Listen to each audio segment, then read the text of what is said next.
Oi, gente, tudo bem? Estou de volta. Hoje eu vou ler em primeiro Crônicas 13, 14 e 15. Antes, nós vamos orar. Baixem suas cabeças, fechem seus olhos, vamos falar com Deus.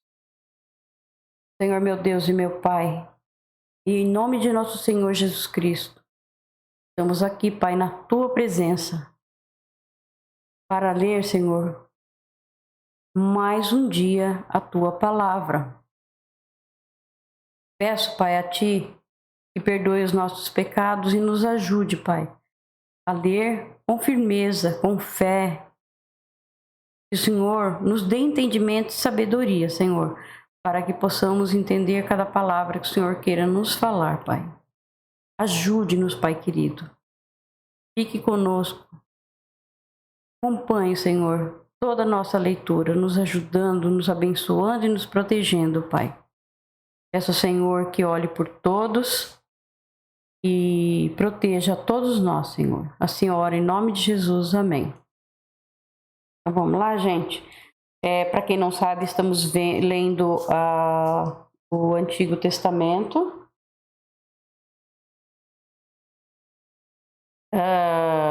Porque eu acho muito legal ler desde o comecinho, né? Porque fala de Jesus, de Gênesis a Apocalipse. Então, desde do começo, para quem não viu os outros vídeos, está aí no canal, vocês entram e vejam desde o início, desde Gênesis que foi gravado. Tá muito bom, muito legal, tem muitas explicações. Apesar de que estamos só lendo, né? Mas no meio, assim, a gente consegue dar umas explicações, quando Deus permite, né? Aí a gente dá algumas explicações, tá? Então, hoje nós não vivemos mais sob o Antigo Testamento. Por quê? Porque o Senhor Jesus veio e cumpriu todo o Antigo Testamento para nós. Seria impossível a gente cumprir. Mas ele cumpriu porque ele é santo, ele é Deus. Ele desceu, veio até a terra, se tornou homem e cumpriu tudo. Então, hoje, em Israel, eles não fazem mais sacrifício de animais. Por quê que eles não fazem? Eles faziam isso no templo. E nos anos 70, depois de Cristo, o templo foi derrubado, como o Senhor Jesus tinha profetizado, que não ia sobrar pedra sobre pedra. E realmente não sobrou. E eles faziam sacrifícios de animais para perdoar os seus pecados dentro do templo. Mas como o Senhor Jesus veio e cumpriu todo o Antigo Testamento, ele foi o Cordeiro de Deus que tirou o pecado do mundo. Porque todo aquele que nele crer não pereça, mas tenha a vida eterna. Então, aqui é uma passagem, tá? No final dos tempos, o Senhor vai acabar com essa terra. Como ele acabou com Sodoma e Gomorra, né? E os seus vizinhos. Acabou com fogo e enxofre. E assim ele vai acabar. Vai limpar esse mundo podre. Vai acabar. Ele vai fazer novos céus e nova terra. E nós vamos viver na vida eterna. Tá? Pra quem não sabe, é isso. E isso é maravilhoso. Porque é o que nós esperamos, né?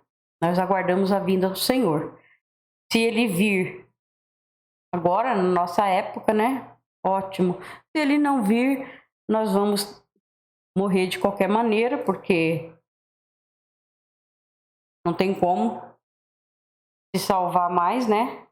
E nessa vida não tem, porque quando Deus deu o mundo, deu o livre-arbítrio para Adão, pediu para ele não pecar, né? Mas ele, infelizmente, ele pecou. Ele e a Eva caiu na conversa da antiga serpente, Satanás, né? Então, ele entregou de bandeja para Satanás o mundo. É por isso que nós vivemos o que vivemos hoje em dia, né? É muito assassinato, é muita coisa errada, é tudo, parece que tá tudo de ponta cabeça, né? O certo é errado, o errado é certo. A gente vai falar da coisa que é certa, outras pessoas brigam com a gente, falam que nós estamos errados. Então tá tudo assim, tá tudo de ponta cabeça. Então, só Jesus voltando para nos salvar mesmo, porque aqui já não, sinceramente, não tem mais nada. Nunca teve e não vai ter, né? Melhora nenhuma. Então, nós vamos para o 13. 13 de 1 Crônicas. Vamos lá, gente. Aqui a Arca da Aliança é tirada de Kiriat Jearim, né, que a arca ficou lá. O rei Davi consultou todos os oficiais que comandavam grupos de 1000 homens e grupo de 100. Depois anunciou a todo o povo de Israel o seguinte: se vocês acharem bom e se isso for da vontade do Senhor nosso Deus, vamos mandar mensageiro ao resto dos nossos irmãos israelitas e aos sacerdotes e levitas nas suas cidades para dizerem a eles que venham se reunir aqui com a gente. Aí nós iremos buscar a Arca da Aliança, pois ela ficou esquecida durante o reinado de Saul. Essa proposta agradou ao povo e todos concordaram com ela. Então Davi reuniu todo o povo de Israel, desde a fronteira do Egito, no sul, até a subida de Ramate, no norte, a fim de levarem a Arca da Aliança de Kiriat Jearim para Jerusalém. Davi e o povo foram até a cidade de Baalá, isto é, Kiriat Jearim, no território da tribo de Judá, para tirar dali a Arca da Aliança de Deus, a qual tem o nome do Senhor, e se assenta no seu trono, acima dos querubins. Colocaram a arca num carro de bois.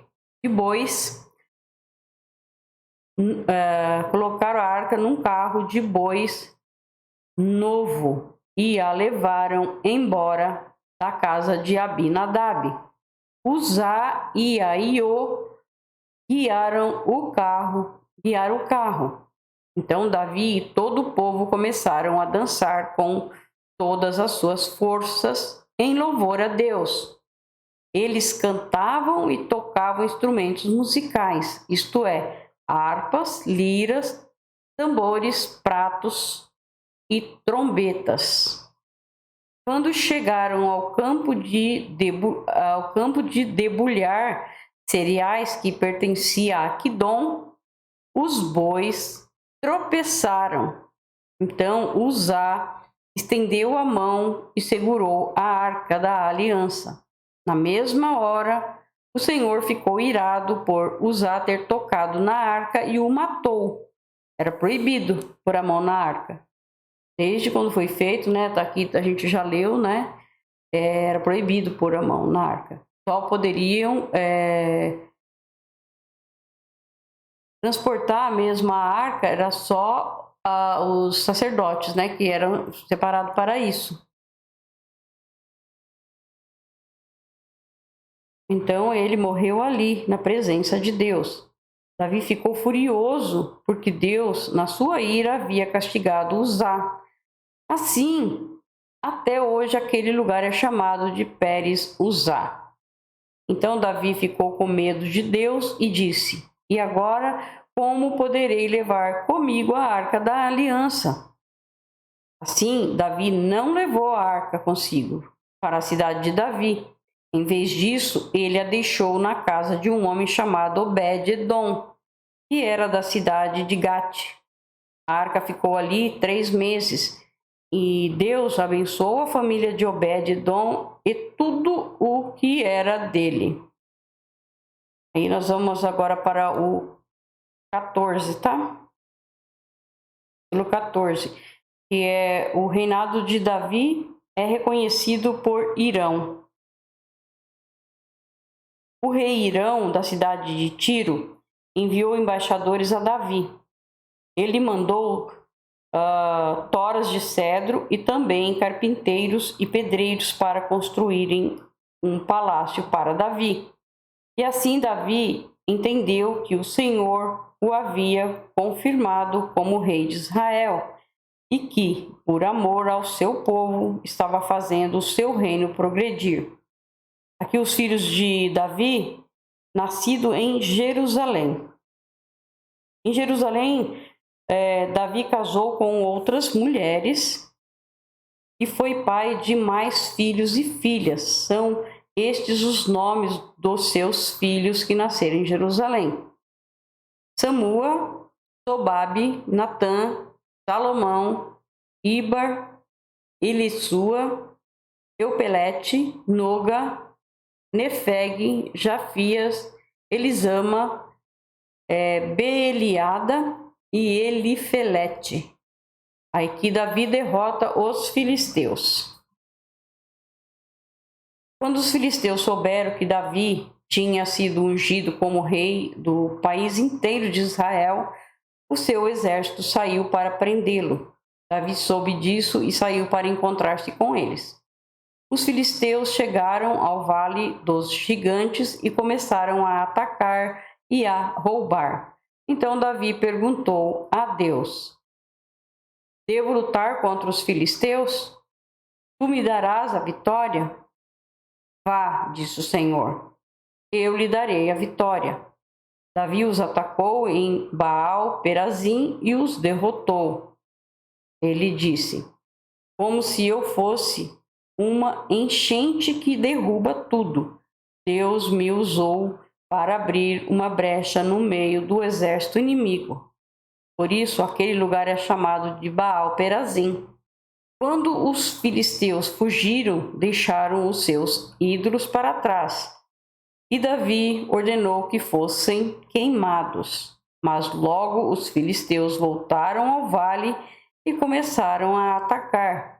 Mais uma vez, Davi consultou a Deus e ele respondeu: não os ataque daqui. Dê a volta e ataque pelo outro lado, perto das amoreiras. Quando você ouvir o barulho de marcha por cima das amoreiras, ataque-os, porque isso quer dizer que eu estou indo na sua frente para derrotar o exército dos filisteus. Davi fez o que Deus havia mandado e obrigou os inimigos a recuar desde Gibeão até Gezer. A fama de Davi se espalhou por toda parte e o Senhor fez com que todas as nações ficassem com medo dele.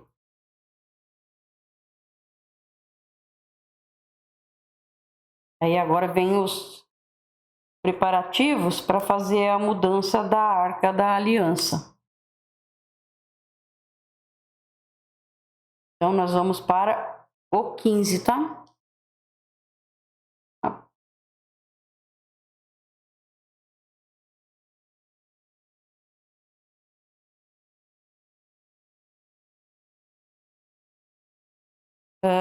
Para seu próprio uso, Davi construiu casas na cidade de Davi. Também preparou um lugar para a Arca da Aliança de Deus e armou uma barraca para ela. Então disse: somente levitas podem carregar a Arca da Aliança, porque foram eles que o Senhor Deus escolheu a fim de carregá-la e para servi-lo para sempre. Então Davi chamou todo o povo de Israel a Jerusalém a fim de trazer a Arca da Aliança para o lugar que ele havia preparado para ela. Em seguida, mandou buscar os descendentes de Arão, os levitas, do grupo de famílias levitas de Coate. Veio Uriel, chefiando 120 homens do seu grupo de famílias. Do grupo de famílias de Merari, veio Asaías, chefiando 220 homens. Do grupo de família de Gerson veio Joel, chefiando 130. Do grupo de famílias de Elisafã veio Semaías, chefiando 200.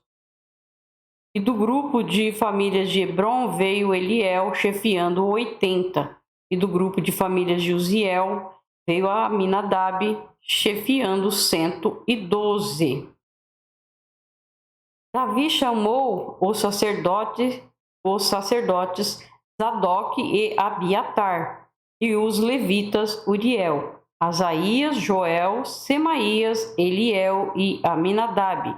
Então disse aos levitas: vocês são os líderes dos grupos de famílias levitas. Purifiquem-se e purifiquem os seus irmãos levitas, para que possam trazer a arca da aliança do Senhor, o Deus de Israel, para o lugar que preparei para ela. Não foram vocês que a carregaram da primeira vez, e por isso o Senhor nosso Deus nos castigou, por não o termos consultado como devíamos. Então os sacerdotes e os levitas se purificaram a fim de carregar a arca da aliança do Senhor, o Deus de Israel. Os levitas a carregaram nos ombros pelos cabos, como Deus havia mandado por meio de Moisés. Isso é para mostrar para nós que nós temos que obedecer o Senhor, né? Não adianta a gente falar que ama Deus se nós não obedecer seus mandamentos, né? Então, aí a gente vai estar mentindo, né? Para dizer que ama o Senhor, nós temos que obedecer, né? Você viu aqui, ó, que deu uma desobediência de carregar a arca e pôr a mão na arca. O que aconteceu, né? Na arca da aliança. Davi mandou que os líderes dos levitas nomeassem vários levitas para cantar e para tocar música alegre nas harpas, nas liras e com os pratos. Dos grupos de família de cantores, eles escolheram para tocar pratos de metal os seguintes homens: Emã, filho de Joel, o seu parente Asaf, filho de Berequias, e Etã, filho de Puxaías, que era do grupo de família de Merari. Escolheram os levitas Zacarias, Jaziel, Semiramote, Jeiel, Uni, Eliabe, Maazeias e Benaías para ajudá-los. Eles tocavam as harpas que alcançavam notas altas, para tocar as liras que alcançavam notas baixas. Escolheram os seguintes levitas: Matitias, Elifeleu, Miqunéias, Asaías, e os guardas do templo, Obed, Edom e Jeiel. Porque era entendido em música,